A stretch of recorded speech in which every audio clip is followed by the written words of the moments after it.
Vos émissions préférées sont toutes sur Radio Grand Lac. Rapprochez le monde des adultes et celui de la jeunesse pour n'en faire qu'une seule galaxie. C'est Place au possible avec Camille et Julie sur Radio Grand Lac. Et bonjour, nous sommes en direct sur Radio Grand Lac 92.1 FM dans l'émission de Place au possible, l'émission qui rapproche le monde de la jeunesse et celui des adultes pour en faire plus qu'une seule galaxie. Et aujourd'hui, je retrouve Camille. Bonjour à tous. Mon acolyte. Donc, on reprend notre émission Raconte-nous ton métier. Et aujourd'hui, on rencontre une personne spéciale qui va nous raconter son métier et sa passion. Donc, c'est Alexandre Giroux qui est parmi nous. Bonjour. Bonjour. Donc, Alexandre, toi, tu es pilote auto de Rally Raid en quad. Et tu es aussi chargé d'affaires dans l'entreprise Réseau. Et tu vas nous expliquer tout ça aujourd'hui. On va faire un focus sur ton métier et ta passion. En tant que pilote auto, tu as quand même un palmarès plutôt pas mal. Tu as remporté, tu m'arrêtes si je me trompe, le Rallye Dakar à 2 reprises.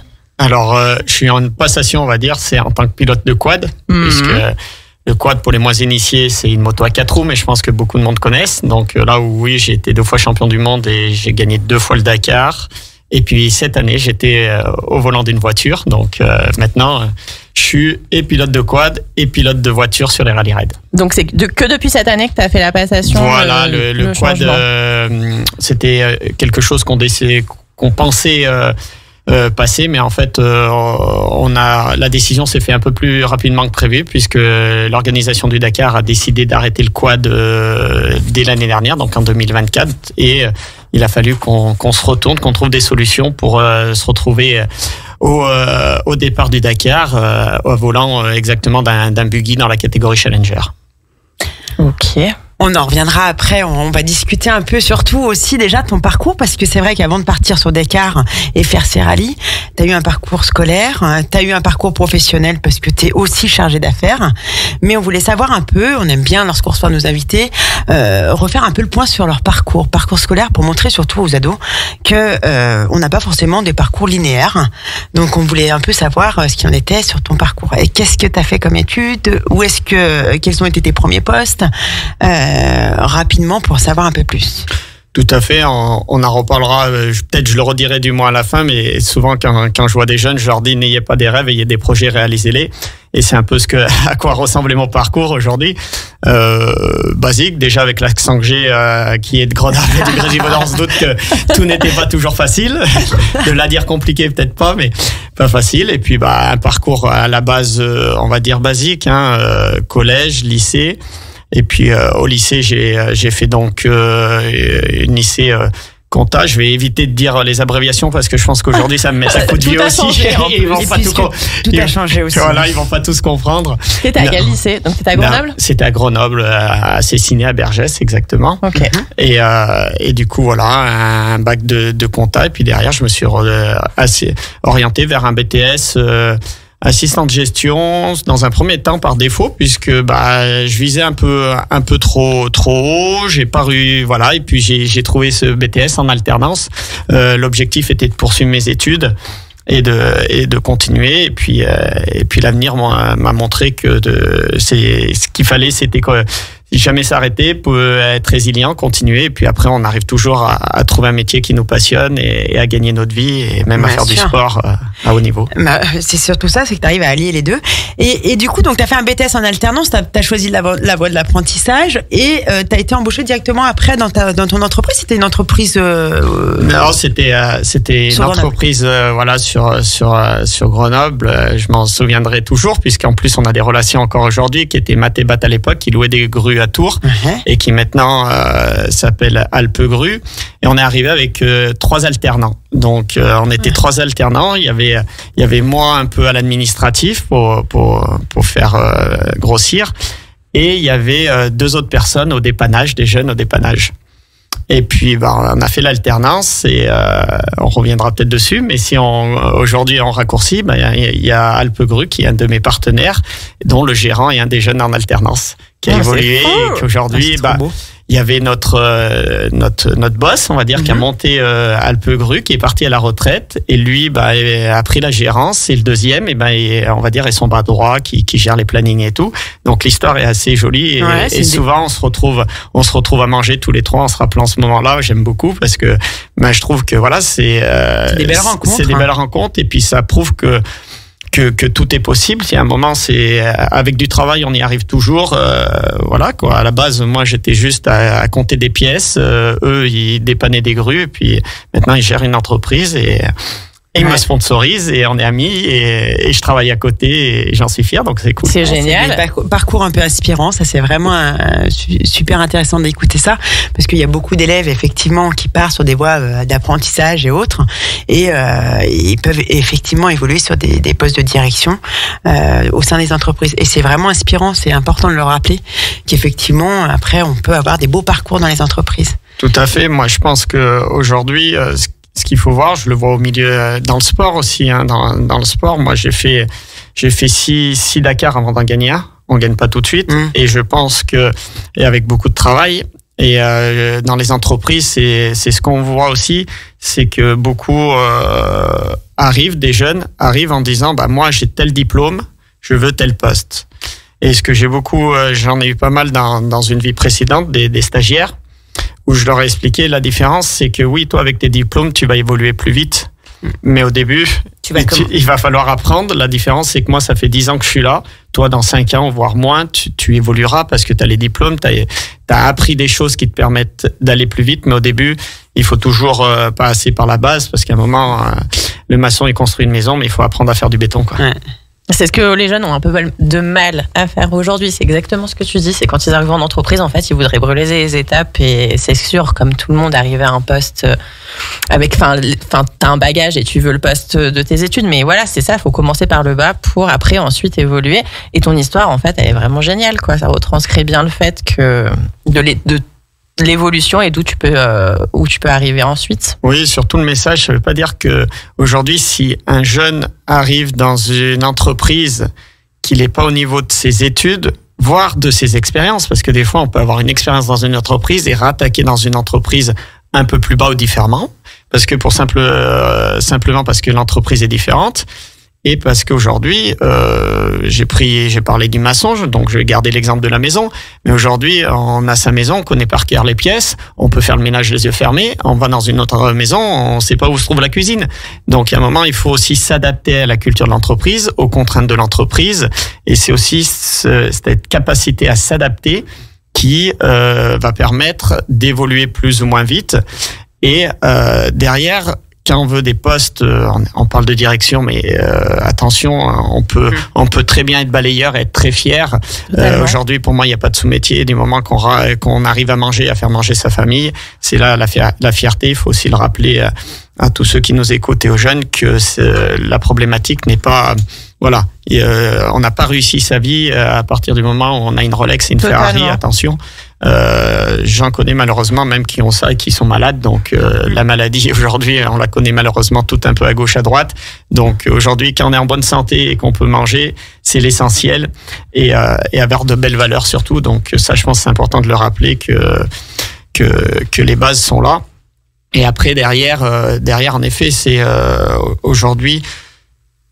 Il faut, si on a un poste où on va diriger, où on va apprendre aux gens, où on va enseigner quelque chose, où on va emmener les gens avec soi, et là je suis bien placé sur des rallyes comme le Dakar où j'emmène du monde avec moi, si on sait pas de quoi on parle, ça va être compliqué. Et on peut être le plus grand patron de France et le plus riche. Aujourd'hui, vous le mettez dans n'importe quelle entreprise, il va s'adapter très vite. Mais au début, il va rien comprendre. Et ça, je peux faire pari et je convoque le premier chef d'entreprise et je l'invite à venir chez Réseau, il comprendra rien. Non, mais voilà. Si vous nous écoutez. Il va peut-être comprendre très vite, mais à un moment, il faut s'adapter, il faut se laisser un peu de temps.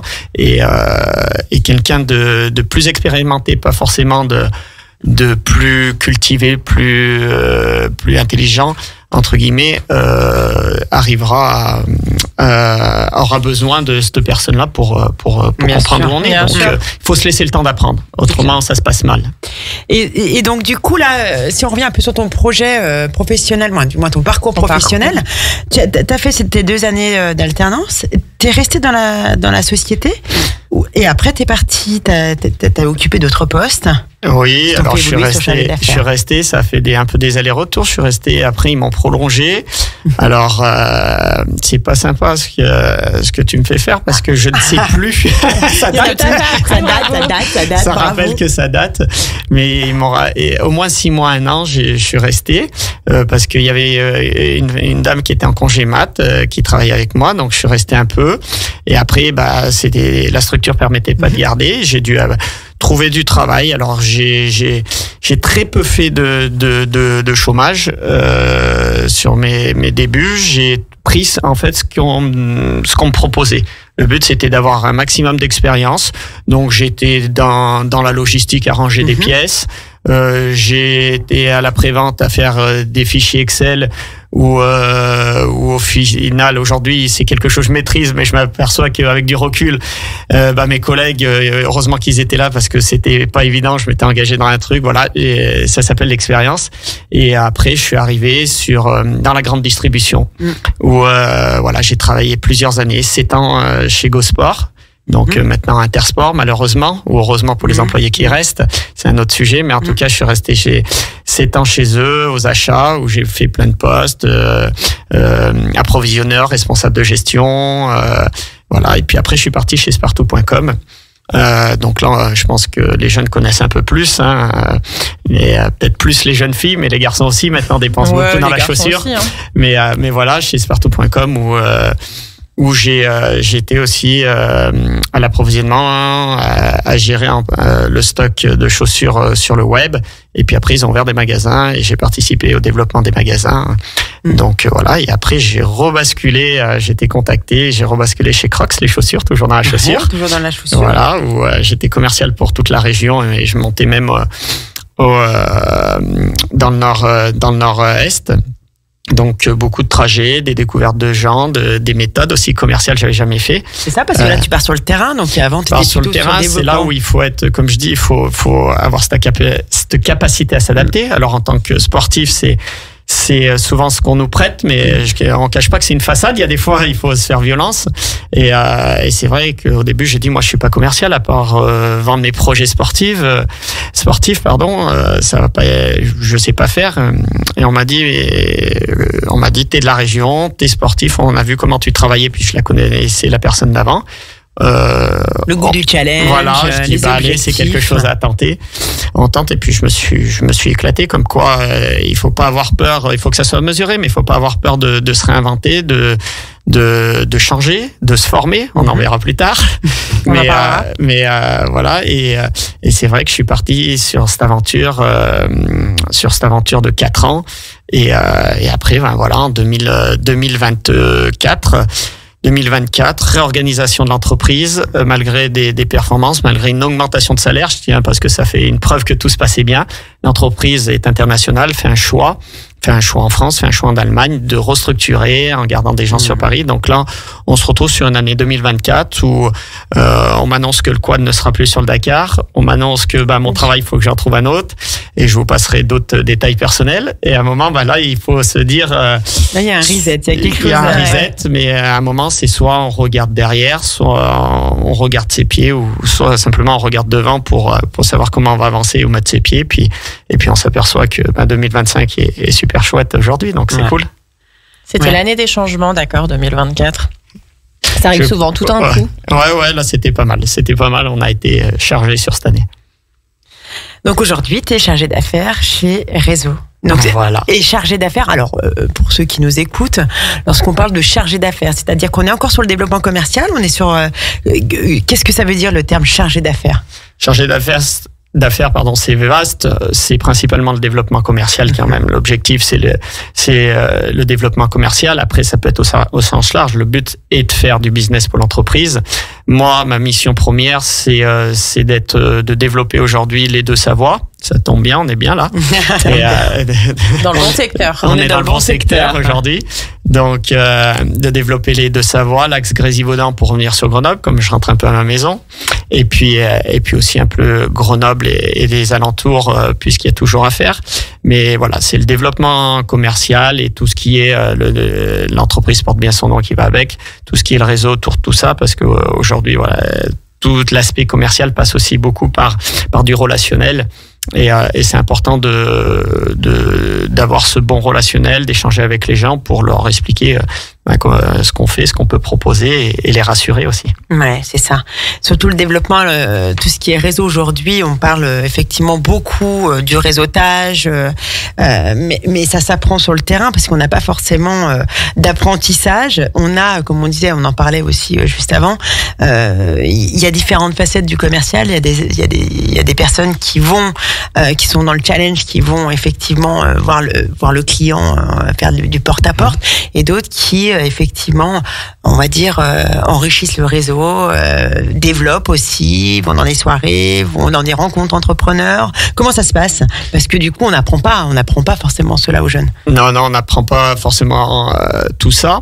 Et puis, il faut faire attention. C'est vrai que peut-être que ça sera une formation un jour, parce que il y a des risques à tout ça, à certaines pratiques. En tout cas, aujourd'hui, moi, j'ai vu les deux facettes à date. C'est que chez Crocs, le porte-à-porte se fait moins en moins. Aujourd'hui, je pense qu'il y a très peu d'entreprises, de commerciaux qui vont faire du porte-à-porte.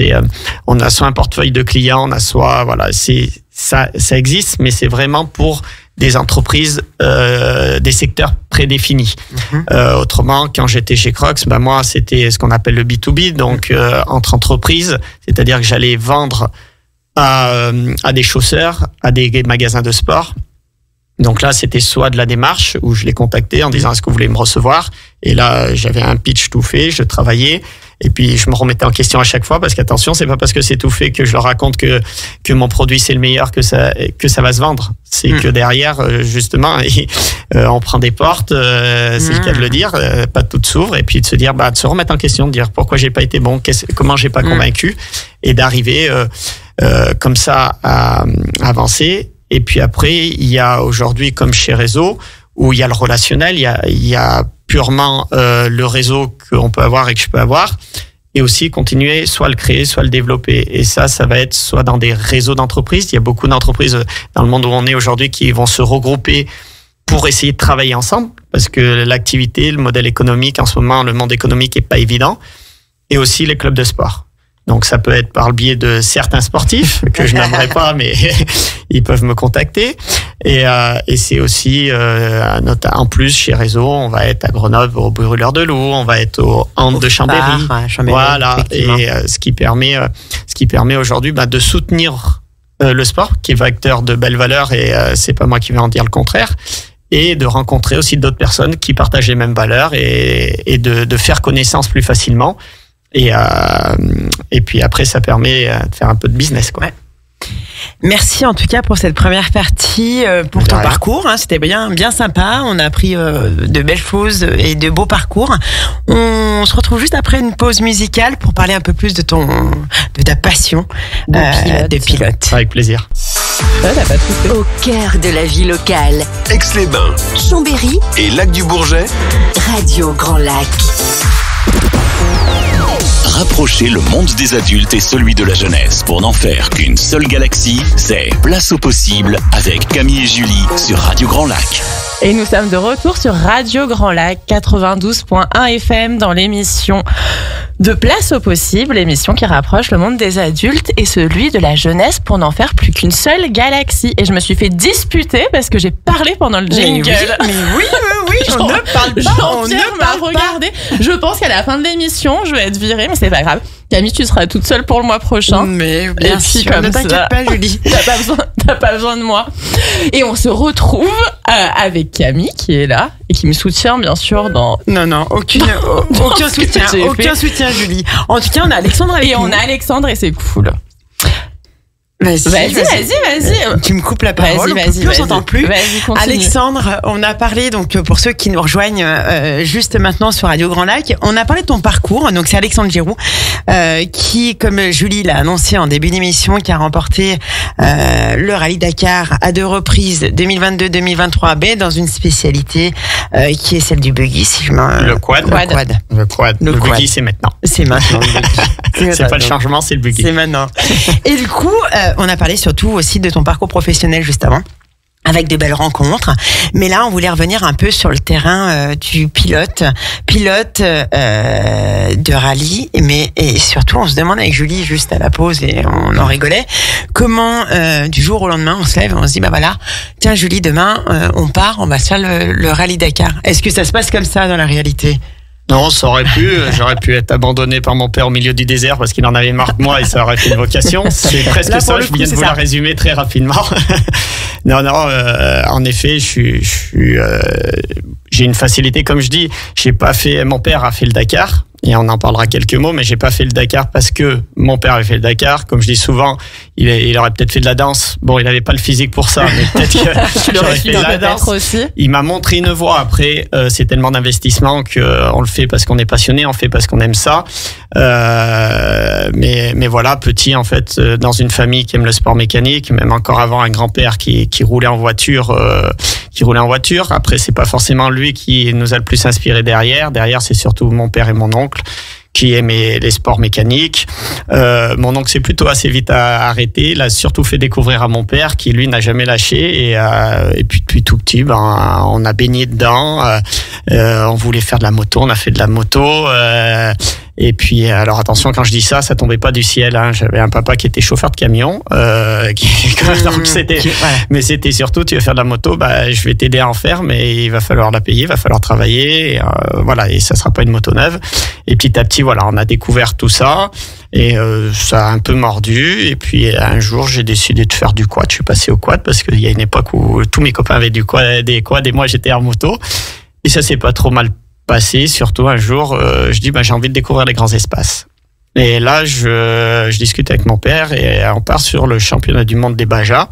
Barra, ça se dit exactement. BAJA, ça vient de l'espagnol, voire du Mexique même, plus exactement. Et en 2014, je fais parce qu'on fait environ 500 à 700 km par week-end sur des courses comme ça. Donc, je découvre cette discipline. En 2014, je suis 3e du championnat du monde. Et c'est ta première course, ça ? Ça, c'est mon premier championnat du monde, ouais. Ok. Et je suis 3e et je me dis surtout, il y a moyen de faire mieux parce qu'on a eu des problèmes mécaniques, on s'organise mieux. Et en 2015, je suis champion du monde de la discipline. Voilà. Mais c'est déjà beau, c'est exceptionnel quand même. C'est-à-dire que tu le fais en 2 courses. Voilà, en 2 années. On a fait la Pologne, on a fait le Maroc, on a fait l'Italie, on a fait l'Espagne, on a fait le Portugal. Parce que c'est vrai que du coup, les grands espaces, quand tu parles de cette Coupe du Monde, vous partez, vous avez un itinéraire et comment ça se déroule ? Donc là, pour les Barras, en fait, on se rendait dans différents pays où un circuit était tracé. Alors là, on avait on en parlera peut-être plus après, un roadbook qui nous permet de nous guider, mais qui nous guidait surtout sur les liaisons. Pendant la course, la spéciale, la partie chronométrée, là, on avait, c'était pratiquement tout fléché, donc assez rassurant, mais ça permettait de faire un premier pas justement pour la suite des rallye raids et de découvrir un peu cette longue distance, cette endurance. Les conditions, la vision de la course et de découvrir tout ça pour voir si la suite elle me plaisait. Aussi, et toute la logistique. Il y a toute l'organisation parce que effectivement piloter c'est une chose, mais il n'y a pas que ça. Il y a toute la logistique et on en reparlera effectivement après. Mais il y a toute une logistique. Ah là la logistique au début elle a été simple, je vais dire, j'ai une idée qui vient à la tête, je vais la dire. Mais aujourd'hui, c'est vrai que je parlais de mes expériences professionnelles précédentes. Et un jour, on m'a dit quelque chose que je raconte tout le temps parce que je pense qu'il est vrai et je pense pour tout le monde, jeunes et moins jeunes qui nous écoutent, c'est une image pour moi qu'il faut avoir. En tout cas, c'est la mienne. C'est la différence. Alors, de nos jours, je parlerai pas de continent de nationalité, comme ça on va faire simple, on va vexer personne, mais de personnes. Il y a les personnes en fait qui vont traverser la rivière, et pour traverser la rivière, qui vont sauter sur un caillou, qui vont glisser du caillou, qui vont se mouiller, qui vont se rattacher à l'autre caillou, qui vont ressauter et qui vont traverser la rivière. Ils seront tout trempés, ceux-là, on l'a bien compris. Et il y en a d'autres qui vont faire des ponts, mais magnifiques, des beaux super ponts où ça sera le top du top. On sera surtout pas mouillé, en toute sécurité. Par contre, ceux-là ont traversé la rivière 5 à 10 ans après les autres. Donc, à un moment, ce qu'il y a derrière cette morale, c'est de se dire, il faut pas faire n'importe quoi dans la vie, mais à un moment, il faut se jeter à l'eau, parce que si on attend que tout soit parfait, on n'y arrivera jamais. Et ça a été un peu l'histoire de ma vie sportive, puisque sur ce premier parti, c'est un copain qui m'a prêté un quad. J'ai cassé le moteur du copain, donc merci le copain. Mon père voulait à tout prix venir avec moi. J'ai dit on y va, mais j'ai pas d'argent. On va dormir dans le camion. On prend un matelas, on part dans le camion. Ce souvenir me marque parce qu'on à peine on sort le matelas sur la course, on était en train de se disputer parce que lui il me dit à l'âge que j'ai, moi il est hors de question. Maintenant on s'était mis d'accord avant. Bon, le périple. Voilà le périple au fin fond d'Italie, la relation bonne père et fils, ça se passe bien. Et là il y a quelqu'un qui débarque en plus en s'approchant de mon père pendant qu'on se disputait, qui dit mais qu'est-ce que tu fous là? Et c'était pour les spécialistes de la discipline, c'était ni plus ni moins que Stéphane Peter-Ancel, 14 fois vainqueur du Dakar. Voilà, donc qui était là et qui avait vu mon père, puisqu'historiquement il le connaissait, puisque mon père fut le premier homme en 1997, je précise, à avoir fini le Dakar et gagné le Dakar par défaut en quad, puisque aucun quad n'avait réussi à finir le Dakar à cette époque-là. Donc lui il l'a fini et il l'a gagné, puisque ils étaient 3 au départ et puis il y a que lui qui a réussi à rallier. Et puis les autres années il y en a eu beaucoup plus et on en parlera après.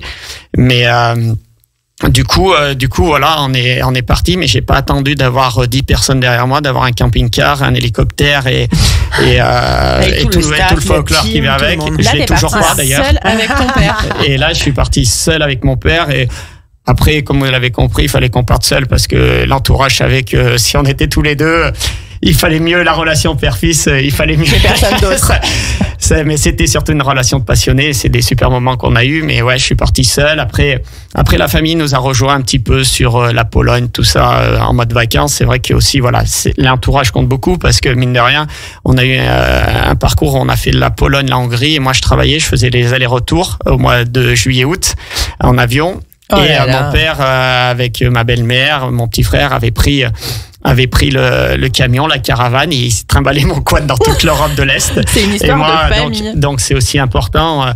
L'argent est une chose, mais avoir un bel entourage qui vous soutienne est important aussi. Bien sûr, parce que en fait, ça se passe sur combien de temps cette coupe? C'était sur tous les ans? C'est une année. Ça part. On attaquait en mars et on finissait en octobre. En 2015, j'ai été champion du monde au mois d'octobre au Maroc. Ok. Donc voilà, c'est surtout une année. Il y avait 6 courses à peu près, donc voilà quoi. Donc voilà comment a commencé l'aventure. On arrive en 2016 et je me dis si en 2017 je peux être au départ des Dakar, je le serai 20 ans après mon père. Donc ça faisait un cas. Symboliquement, voilà. C'est joli. Et du coup, voilà. Ouais. Et du coup, comment ça se prépare? Comment ça se prépare ce départ? Alors, départ des courses, parce que cette course c'est une préparation, mais surtout comment tu t'organises pour te préparer, parce qu'il y a tout un temps de préparation pour faire Dakar. Comment ça se passe? Donc là, si on fait un focus sur le Dakar, on peut y aller en deux étapes, parce que il faut. J'aime bien aussi, voilà, une autre personne qui est chère à mon cœur, qui est mon parrain sportif, Bruno Sabi, un grand pilote de voiture qui a gagné le Dakar, le Monte-Carlo et le Tour de Corse. C'est le seul, même Sébastien Loeb l'a pas fait. M'a toujours dit, tu sais, Alex, pour savoir où tu vas, faut se souvenir d'où tu viens. Donc ça aussi, c'est une phrase que j'invite aux personnes à réfléchir, c'est qu'il faut jamais oublier d'où on vient. Et c'est vrai que si les choses ont évolué avec mes victoires au Dakar, au début, elles étaient pas du tout pareilles. Donc comment on se prépare? On se prépare, on court dans tous les sens. On essaye. La première année, on fait un crédit de 6 ans. La première année, voilà, on endette toute la famille, on fait un crédit de 6 ans. Je me souviens, mon patron de l'époque, quand j'étais allé le voir, il me dit, mais t'as une famille, t'as une maison? Je fais oui. Il me dit, t'es fou? Je fais oui. Après, c'était mesuré, on est encore là. Donc, j'incite pas non plus tous les jeunes et les moins jeunes à aller faire des crédits dans tous les sens. C'était pas ça l'objectif, attention. Mais voilà, à un moment, n'ayez pas des rêves, ayez des projets, réalisez-les. Et du coup, on est parti. J'ai dit, quitte à vivre quelque chose, je vivrai une fois, mais je l'aurais vécu, quoi. Et donc, il y a tout ce côté budget. Et derrière aussi, c'est complètement différent et c'est comme quand on peut faire le parallèle avec une entreprise, un employeur, c'est quand j'allais voir quelqu'un en lui disant je pars, c'est pas pareil disant que j'aimerais y aller. Et souvent on m'en dit mais tu pars, c'est-à-dire mais moi j'ai fait un crédit, donc c'est pas que j'ai les sous, c'est que j'ai pris les sous quelque part. Et maintenant, si vous m'aidez, c'est bien, vous participez à l'aventure, mais de toute façon, j'y serai. Donc c'est pas la même chose quand on va voir quelqu'un, quand on va voir un employeur et qu'on va lui dire moi j'aimerais travailler chez vous, par contre on est début juillet, si septembre c'est mieux parce qu'il y a les vacances, je pense que le message passe pour certains. Pour c'est pas mal d'employeurs, je pense. C'est qu'à un moment, si on dit moi demain je suis là, je suis là demain, et c'était un peu cette philosophie, donc les gens vous font plus confiance, ils disent là il y a quelqu'un qui en a envie. T'es déterminé, tu sais ce que tu veux faire, t'as la détermination, t'avais tout. Et voilà, et puis on a commencé, puis après au mois d'août, quand les choses étaient bien avancées, mon préparateur physique d'aujourd'hui, de toujours maintenant, ça fait 9 ans, 10 ans bientôt que je l'ai, m'a contacté, m'a dit écoute, j'ai vu ce que tu faisais, je peux être à tes dispositions pour bosser avec toi. Et on a commencé la préparation physique, puisque là, il en fallait pas mal, et puis ça a été lancé. Puis après, toujours la recherche de budget ne changera jamais. Et je pense que j'espère mourir avec, ça veut dire que j'aurai jamais arrêté ma passion. Mais aujourd'hui, il faut pas croire un Sébastien Loeb, on va dire lui, puisque je pense qu'il est connu de beaucoup de monde. Oui, il est payé. Mais sur le Dakar, ils sont 5 à être payés. Pourquoi il est payé? Parce qu'il y a Dacia, là c'est un autre sujet, mais il y a Red Bull. Il y a quand même des gens qui mettent des sous en Formule 1. Par exemple, en Formule 1, ils sont très peu à être payés entièrement. Il y en a beaucoup. Dernièrement, voilà, s'il y en a qui suivent cette discipline, il y a Verstappen qui est connu du monde avec Red Bull. Maintenant, il y a Sergio Pérez qui est parti. Sergio Pérez était chez Red Bull parce qu'il amenait de l'argent. Voilà, pour remettre les choses en perspective, c'est bien d'avoir des étoiles plein les yeux, mais derrière, il y a beaucoup de travail financier dans un premier temps. Donc, à trouver, à convaincre, à avoir un projet. Donc, c'est ça qui est important. Et puis, à se préparer derrière. Et après, quand ça fonctionne, quand toute année, parce que j'ai quand même, avant de gagner le Dakar, j'en ai fait 6, j'ai cassé 2 fois. Donc, à un moment, la célèbre phrase, on casse pas, on apprend. On perd pas, on apprend, c'est vrai. Les bateaux, mais c'est vrai. Mais il faut avoir cette capacité à se remettre à question. Et on a gagné aussi 2 fois, parce que la première fois qu'on a gagné, j'ai demandé à l'équipe, on fait un reset et on repart de zéro comme si on l'avait jamais gagné. Et du coup, c'est vrai que sur les 3 dernières années, on a fait premier et deuxième, une faute de parcours qu'on voulait rattraper en 2025, mais que l'organisation nous a pas laissé le choix, mais on a vécu une superbe aventure en buggy. Ouais. Donc du coup, c'est des belles expériences, mais il y a quand même énormément de travail. Alors tu m'as dit une préparation physique, donc mentale aussi. Parce que je pense que mentalement, c'est des belles expériences, mais elles sont lourdes. Et tout ce qui est mécanique et tout aussi, là, t'as dû apprendre tout ça parce que on parle de sport mécanique, mais il y a la conduite, il y a le repérage, il y a donc la prépa physique, mais il y a aussi tout ce qui est mécanique. Comment ça se passe aussi là? Sur mécanique, heureusement, je vais pas dire mes mécanos d'écouter, mais peut-être qu'ils écoutent vu que la radio est je sais, grandement écoutée dans le coin. Exactement, donc, de partout. On l'a réécouté sur YouTube aussi. Donc là, ils vont sourire parce que il y a 2 niveaux, bien sûr. Les mécanos que j'avais sont des mécanos des amis, mais aussi des professionnels. Donc souvent, ils me critiquaient sur ma façon de faire la mécanique, mais je suis toujours arrivé au bout, quasiment toujours. Après, j'ai une connaissance parce que ce sport, je le fais depuis tout petit, donc j'ai les bases d'une. Et surtout, je pense que où j'ai une grosse connaissance, c'est de la vision de la course et de la façon dont il faut rouler pour essayer de préserver la machine. Et j'ai aussi beaucoup évolué entre-temps parce qu'en même temps que je parle, je réfléchis et 2-3 fois mes mécanos me disaient là, t'as un peu abusé sur la machine. C'est vrai qu'après, quand on a les mécanos, c'est plus pareil que quand on est tout seul et on veut toujours aller plus vite. Mais je me suis remis en question par derrière et à voir, ce qui est important, c'est avoir aussi cette vision. C'est comme ça qu'on l'a gagné, de dire c'est comme une équipe. Moi et mon quad, je lui parlais puisque aujourd'hui c'était 12 à 15 heures par jour avec le quad, donc c'était mon meilleur ami, donc c'était mon équipier, et s'il avait décidé de s'arrêter, j'étais tout seul dans le désert, donc il fallait aussi que je le ménage sur la façon de gagner, oui, mais gagner ensemble. Et ça va avec une machine, ça peut paraître un peu dingue. Non, mais pas du tout, c'est joli. Ça allait aussi avec mon équipe parce que il y avait une équipe derrière qui se donnait avec la famille, avec les partenaires. Et ça va dans une entreprise. Sans le chef d'entreprise, sans ça va pas loin, je vous assure, parce qu'autrement, j'invite tout le monde à monter une entreprise. Mais par contre, sans employé, c'est compliqué parce que le chef d'entreprise tout seul, il n'est pas grand-chose. Donc, le sport comme l'entreprise se rejoignent souvent dans ces milieux-là. Et tu peux nous parler justement de ton équipe aujourd'hui ? Quand tu vas sur un Dakar, vous êtes combien dans l'équipe ? C'est quoi comme... Alors, je vais revenir sur la partie récente parce que je leur dois de parler de ça aussi, c'est-à-dire du quad. C'est surtout le quad, j'avais 5 personnes, si je me trompe pas, 2 mécaniciens, un team manager, on va dire un logisticien qui conduisait le camping-car et qui s'occupait pas mal de la logistique, et ma femme qui faisait la com et mon helper.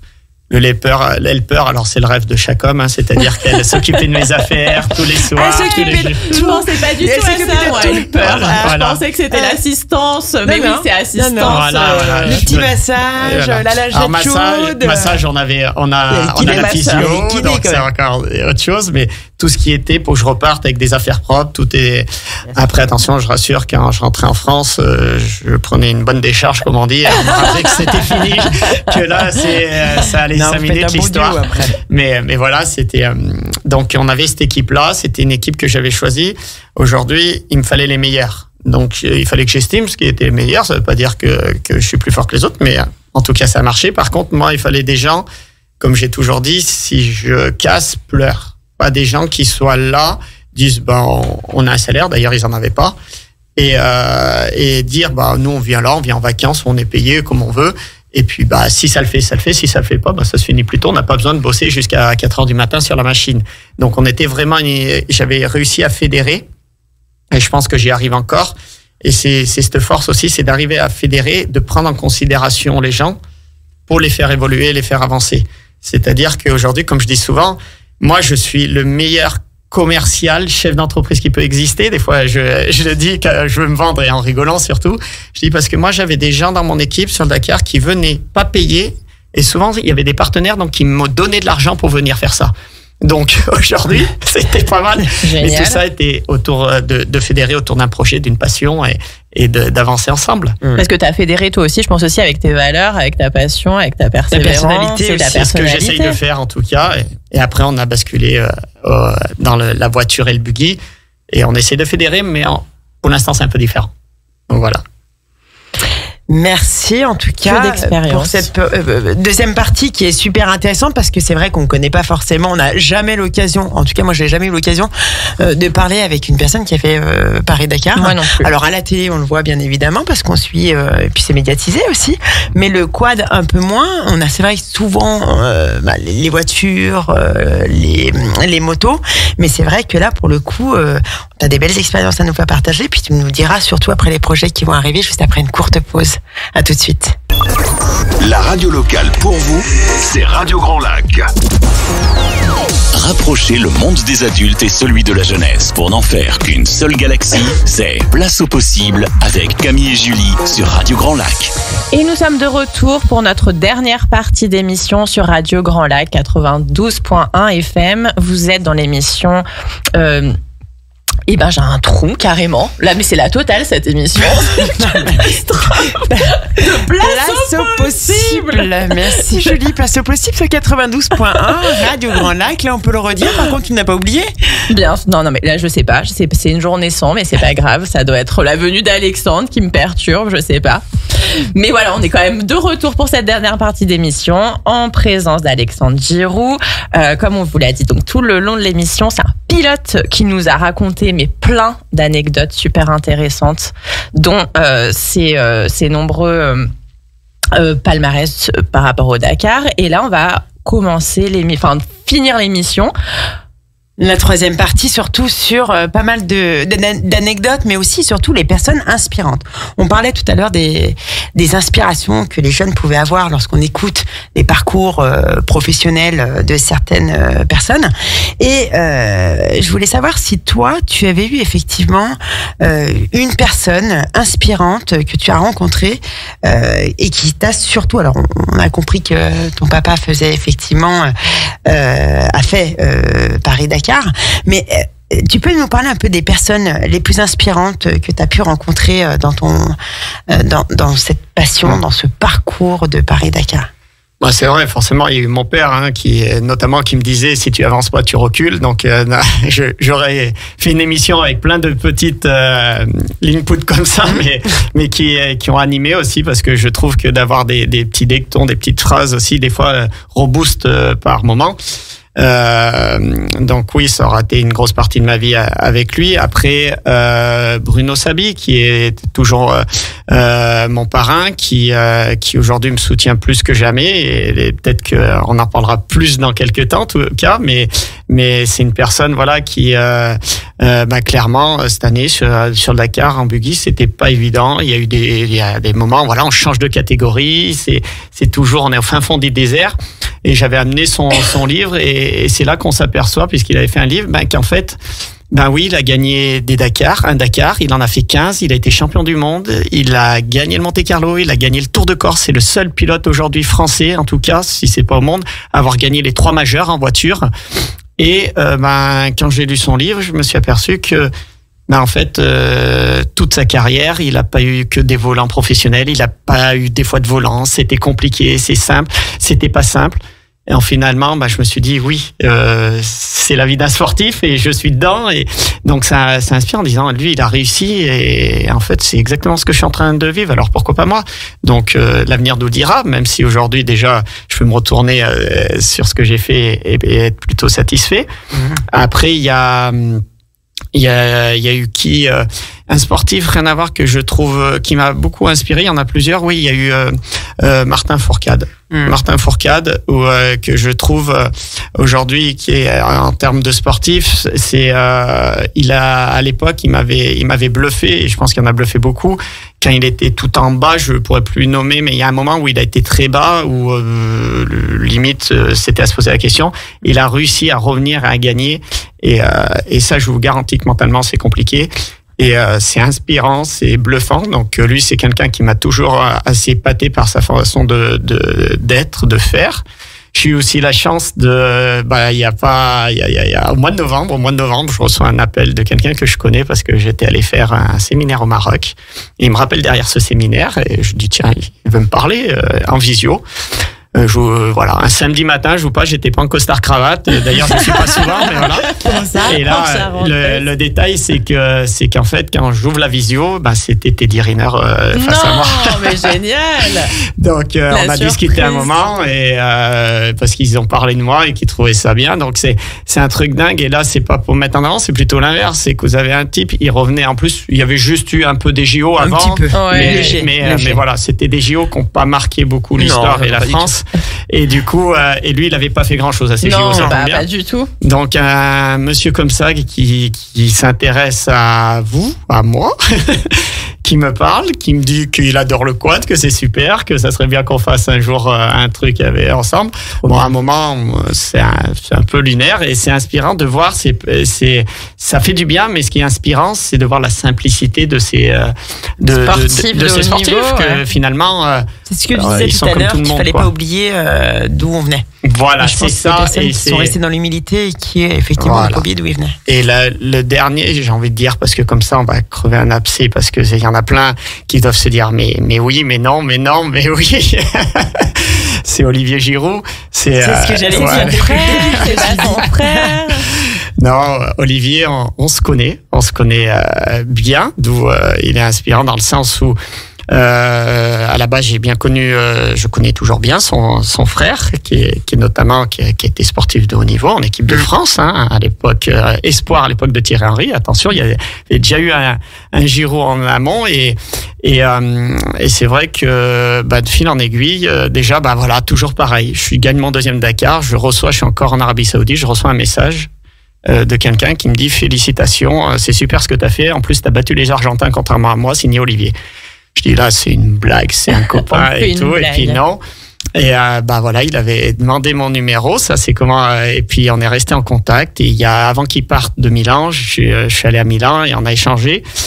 Et Et c'est quelqu'un d'extraordinaire. C'est quelqu'un. Tout le monde m'a dit mais pourquoi t'as pas fait de selfie, tout ça. Et ce qui m'intéressait, c'était de rencontrer la personne dans un premier temps et de vivre l'instant, et d'avoir les échanges. Et on a parlé de plein de choses où on se dit mais il est très humble. Et c'est vrai, souvent quand je parle aux jeunes, on peut faire un parallèle plutôt avec lui comme avec moi. Ou des fois, surtout le foot, ils veulent tous être comme Olivier ou comme d'autres, comme Mbappé aujourd'hui. Mais aujourd'hui, Olivier, il a joué à Grenoble. Après avoir joué à Grenoble, il est parti à Montpellier. Et après, il est allé à Londres. Mais comment vous faites à Londres quand on parlait pas anglais? Je dis pas c'est son cas. Aujourd'hui, Olivier, il a plusieurs sociétés. Très bien. On va pas parler argent, ça c'est un autre sujet. Et puis, je pense qu'il a travaillé. Mais à un moment, il faut savoir gérer une entreprise. Donc, c'est-à-dire qu'un sportif, c'est pas quelqu'un qui va taper dans un ballon. En plus, là, le foot, il y a d'autres compétences. Et pour rebondir sur moi, c'est qu'une fois que moi ça a fonctionné, on m'a demandé d'aller faire des conférences de presse en anglais. Donc, avec l'accent du Grésivaudan, c'était pas gagné. Donc voilà. Donc tout ça pour dire que. Mais tu l'as fait.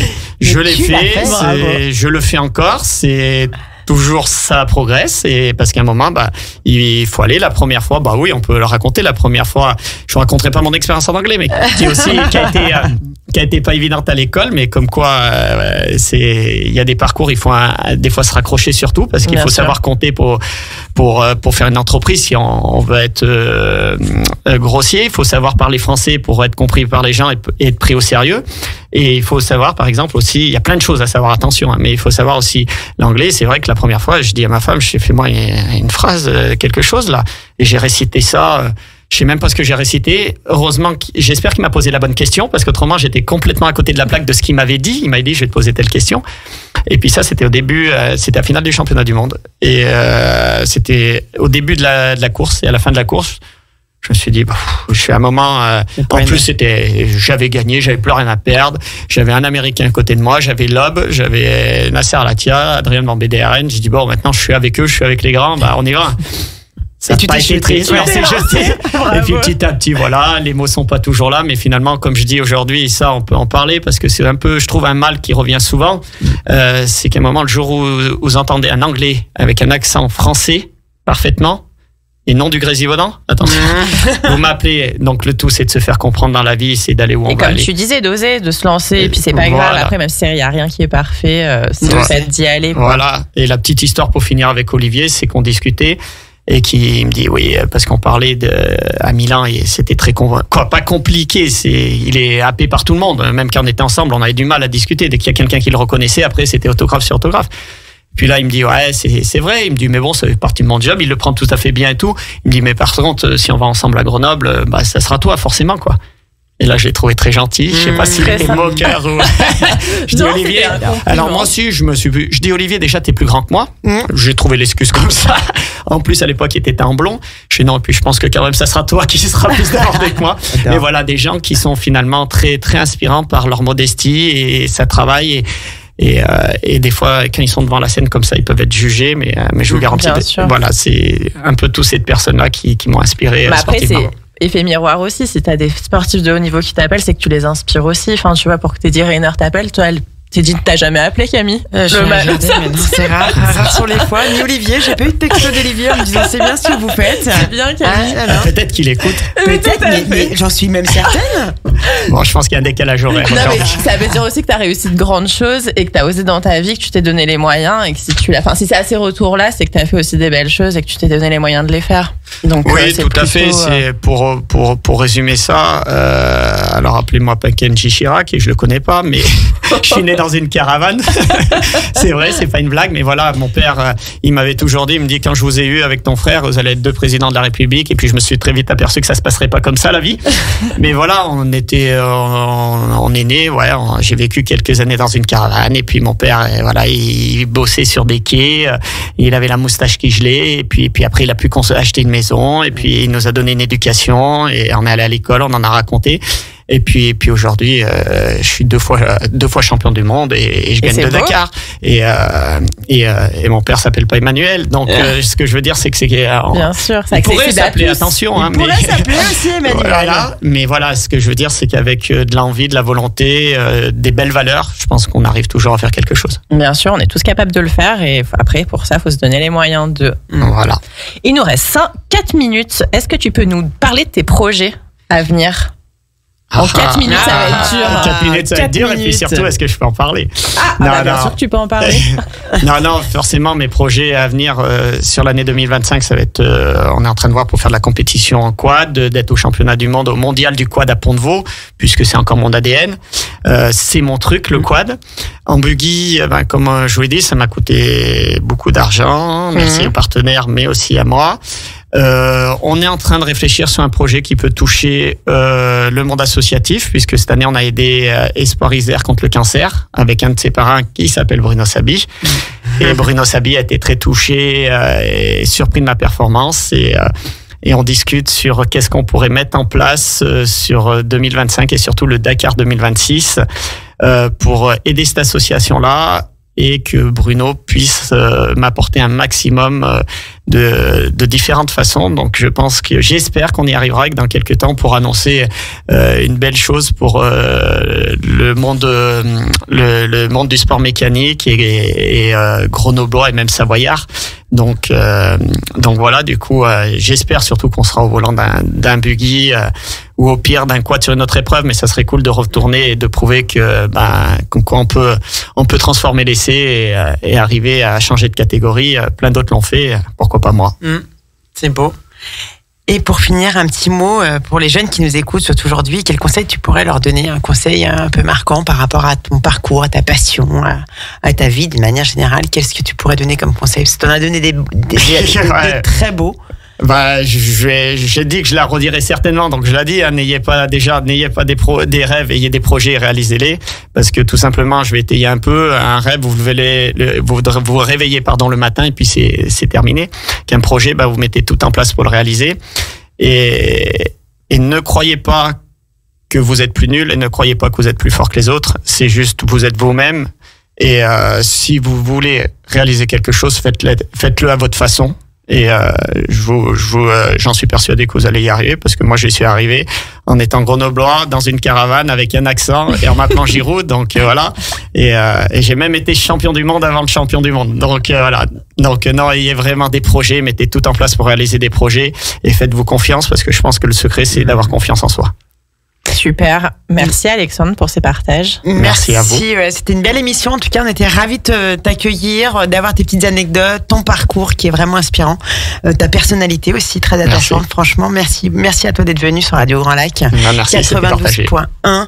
On se retrouve, nous, d'ici un petit mois avec Julie sur l'émission Place au Possible, donc le dernier mercredi de chaque mois de mars. Et on aura une belle émission encore, puisqu'on va recevoir cette fois-ci. Alors, je veux pas, cette fois-ci, j'aime pas dire ça. Des jeunes, des très très jeunes. Non. Des